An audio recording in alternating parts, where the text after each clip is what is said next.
Devolution will not just be good for Scotland or with an assembly for Wales, it will be good for the whole of the United Kingdom because it brings power closer to people and it is part of a wider process of decentralisation which allows the centre to concentrate on the strategic needs of the whole country.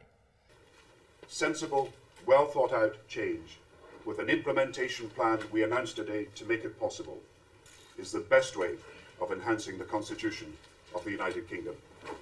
And the pledge on devolution will be straightforward, that we will legislate for a Scottish Parliament and a Welsh Assembly and do so in the first year of a Labour government. The case for devolution rests squarely on the democratic argument. The power that matters is the power to make the law of the land.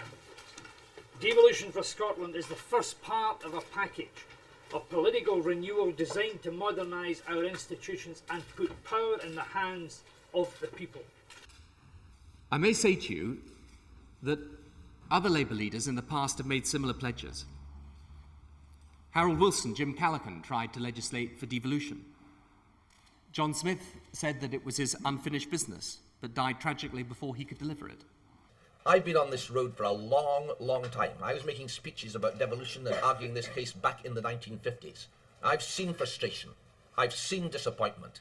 I've seen stalemate and having to go back to the beginning.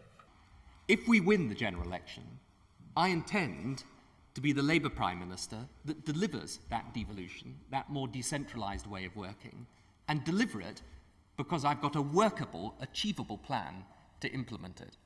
We have a detailed implementation plan, timetables, procedures, as well as no change in the policy powers for that Parliament. The principles that we have laid down are clear: to get specific support from the people of Scotland and the people of Wales for what we wish to do, to be clear about our devolution package and what it is intended to achieve. It's right that a democratic parliament should be founded on a democratic vote. There's now overwhelming support for a referendum in Scotland, which no longer can be ignored. Politicians should trust the people. And we will have a united and inclusive Yes campaign, working with others and proud to work with others to secure the yes vote on both questions we all want to see. And I am so confident of the decision of the people of Scotland in favour that I believe the referendum will expedite the process of achieving the Devolution Act in the first year of the Labour government, will bolt in the new constitutional settlement as part of the United Kingdom, and will expose and bury forever the black Tory lie of a tax-raising parliament imposed on the people of Scotland against its will. Scotland and Wales, in my view, do not want separatism. The nationalists might want to tear our country apart and to rip up the United Kingdom. They may wish to tear asunder the common ties of kinship and friendship and the bonds of common history which tie us together in this country. But that is because they mistake national pride for separatism. They mistake pride in being Scottish or Welsh as being the same as wanting independence. Of course people feel proud to be Scottish and Welsh, but they feel British too. And that sense of being both Scottish and British, or Welsh and British, lies behind the completely legitimate desire to have more control over their own affairs. The real point is that we are proud and happy to turn to the people of Scotland. We believe that we have the support of the people of Scotland. The hostiles in this argument tell us that we are wrong.